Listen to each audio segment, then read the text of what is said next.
Assalamualaikum warahmatullahi wabarakatuh. Perkenalkan, nama saya Afni Nur Adijah dari kelompok 3B.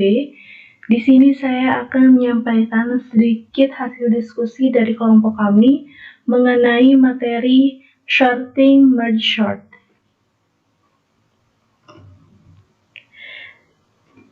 Pertama, apa itu merge sort? Merge sort ini merupakan algoritma pengurutan dalam ilmu komputer yang dirancang untuk memenuhi kebutuhan pengurutan atas suatu rangkaian data yang tidak memungkinkan untuk ditampung dalam memori komputer dalam jumlah yang besar sekali.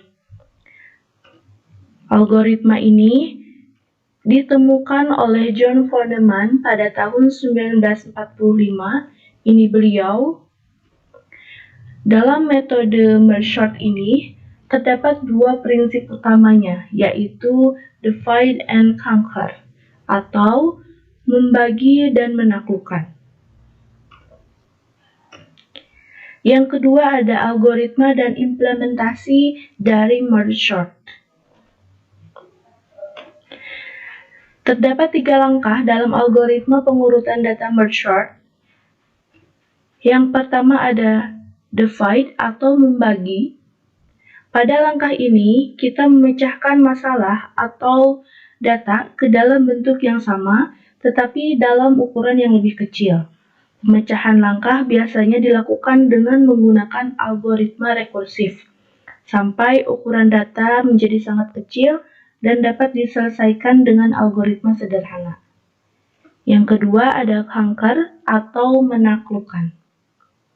Dalam hal ini, kita mencoba menyelesaikan masalah atau data yang telah dipecahkan pada langkah pertama atau pada langkah sebelumnya dengan menggunakan algoritma yang lebih sederhana.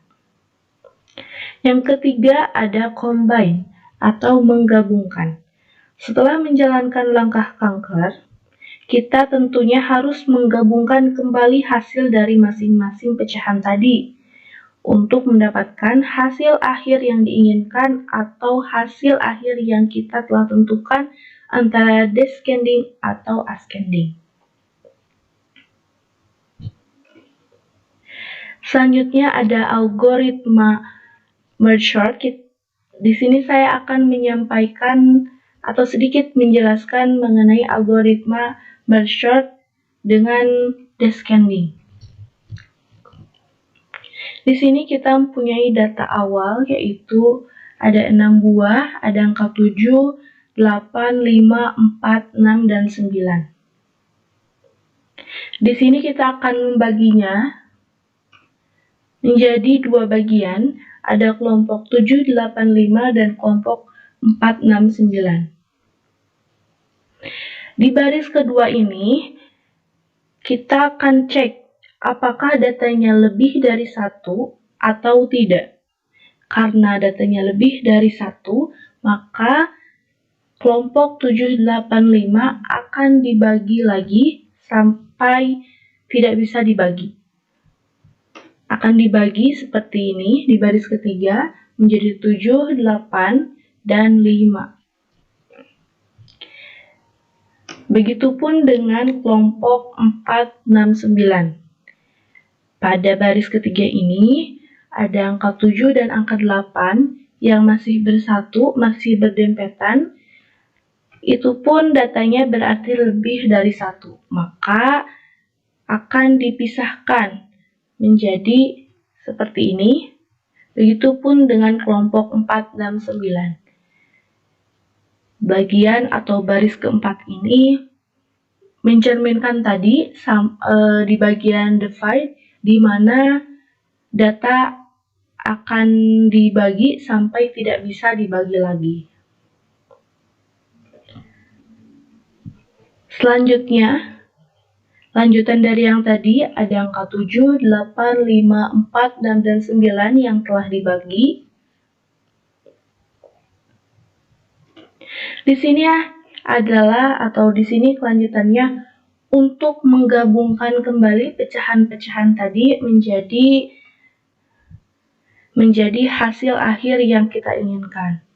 Nah, yang di baris pertama ini, kita akan bandingkan antara angka 7 dan angka 8, manakah yang lebih besar dari keduanya, karena kita mengambil metode descending, jadi mengurutkan dari yang terbesar ke yang terkecil. Karena angka 8 yang lebih besar, maka angka 8 terlebih dahulu yang diturunkan dan disimpan di sebelah atau di paling kiri. Dilanjut dengan angka 7 dan angka 5 akan turun karena tidak ada pembandingnya, jadi langsung turun saja. Begitupun dengan kelompok 4 dan 9. Karena angka 9 ya juga tidak ada pembanding, jadi dia langsung turun. Selanjutnya, kita akan menggabungkan lagi antara angka 8, 7, dan 5.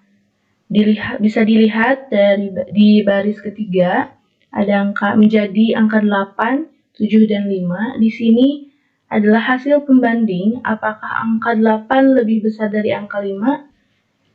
Jika iya, angka 8 lebih besar dari angka 5, maka angka 8 akan turun dan akan dilakukan pengecekan antara angka 7 dan angka 5 mana yang lebih besar. Karena angka yang lebih besar adalah angka 7, maka angka 7 akan diturunkan.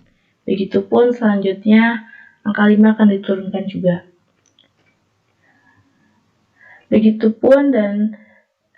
Begitupun dengan kelompok 469 menjadi 964, karena 9 lebih besar dari angka-angka kelompoknya.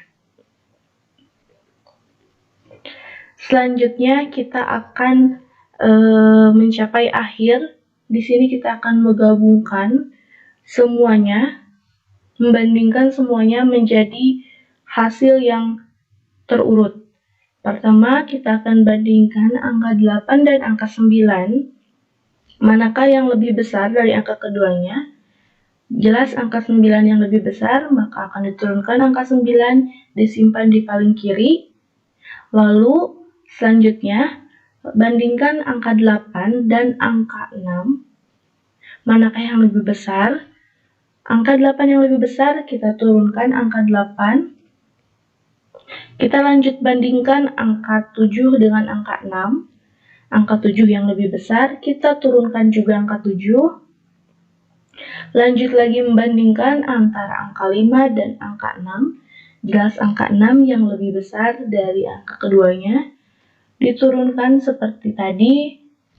Lanjut lagi membandingkan antara angka 5 dan angka 4, atau kita akan bandingkan pada angka yang belum tersimpan ya, atau belum turun ke bawah. Angka 5 dan angka 4, jelas angka 5 yang lebih besar, kita turunkan angka 5. Angka 4 juga langsung diturunkan. Mengapa? Karena angka 4 adalah angka terakhir dan tidak ada pembandingnya, jadi langsung turun saja. Inilah hasil dari algoritma merge sort dengan menggunakan metode descending. Sudah terurut menjadi angka 9, 8, 7, 6, 5, dan 4. Selanjutnya ini adalah implementasi dari kelompok kami dengan menggunakan C++. Di atas di baris pertama ada include IOStream. Di sini untuk memasukkan header. Yang kedua ada using namespace std untuk menyederhanakan sintaks. Di baris 4 dan 5 terdapat fungsi merge sort dan fungsi merge. Di sini adalah bagian pendefinisian. Di baris ke-7 ada unsigned short integer max data. Di sini untuk mendeklarasikan variabel max data sebagai variabel yang global.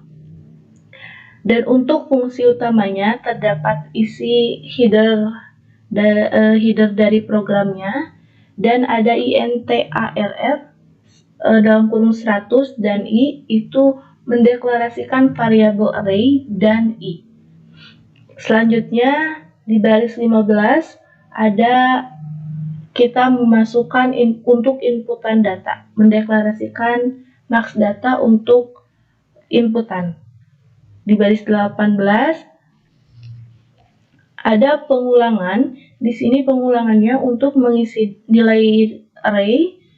Di baris 23 juga terdapat pengulangan, di sini juga sama untuk menampilkan data array. Dan di baris 31 terdapat lagi pengulangan untuk menampilkan data array. Di sini fungsinya untuk lebih menjelaskan lagi bagaimana proses merge sort data descending dalam mengurutkannya itu. Di baris 35 memanggil fungsi merge sort, di mana tadi di atas sudah didefinisikan, ini bagian pemanggilannya di baris 35 dan deklarasinya akan ada di baris berikutnya. Lanjut, di baris 39 terdapat perulangan lagi untuk menampilkan data array setelah di sort. Di baris 46 ada fungsi, ini bagian deklarasi fungsi untuk mengisi fungsi merge sort. Ada if untuk pengkondisian jika nilai left lebih kecil dari right, maka akan dijalankan. Yang bawahnya di baris 49, mid sama dengan left ditambah right dibagi 2 ini untuk mengisi nilai mid. Dan di baris 51 dan 52 ini untuk memanggil fungsi merge sort dengan nilai right diisi dengan nilai mid. Yang keduanya 52 memanggil fungsi merge sort dengan nilai left diisi dengan nilai mid ditambah 1. Nah, lanjut, di baris 58 terdapat fungsi merge. Nah, ini pengisian atau deklarasi fungsi merge yang telah didefinisikan di atas. Di baris 59-nya terdapat if untuk pengkondisian jika nilai right lebih dari max data, maka akan dijalankan seperti di bawah.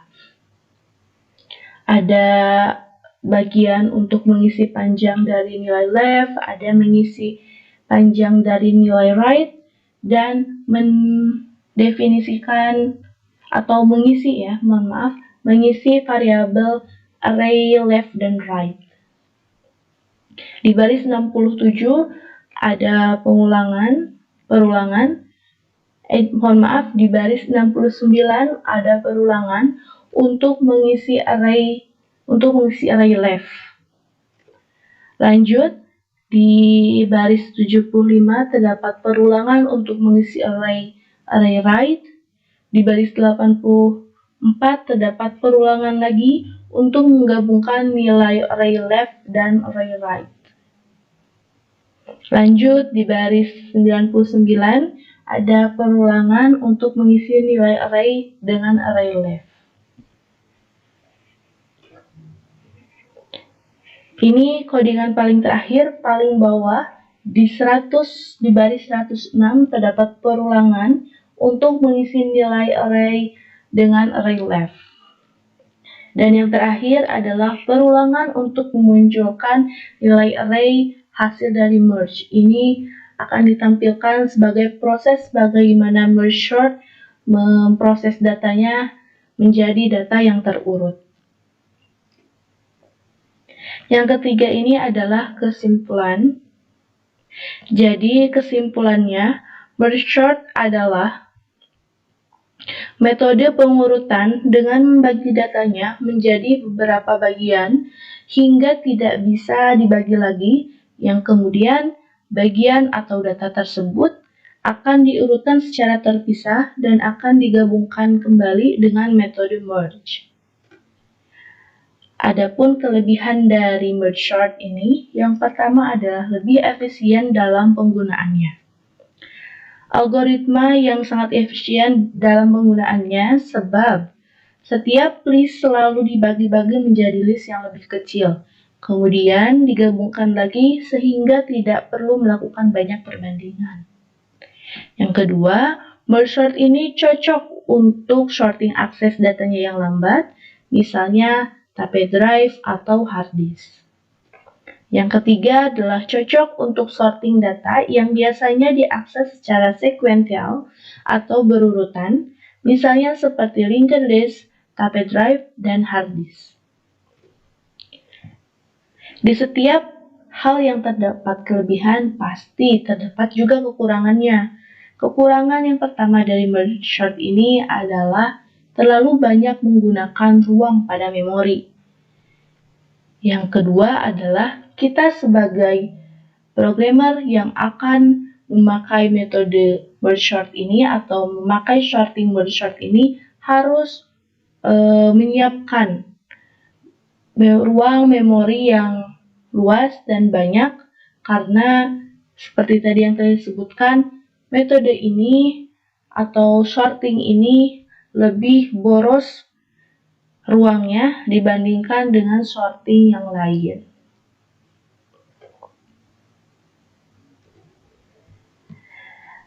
Baik, sekian presentasi dari saya dan dari kami kelompok 3.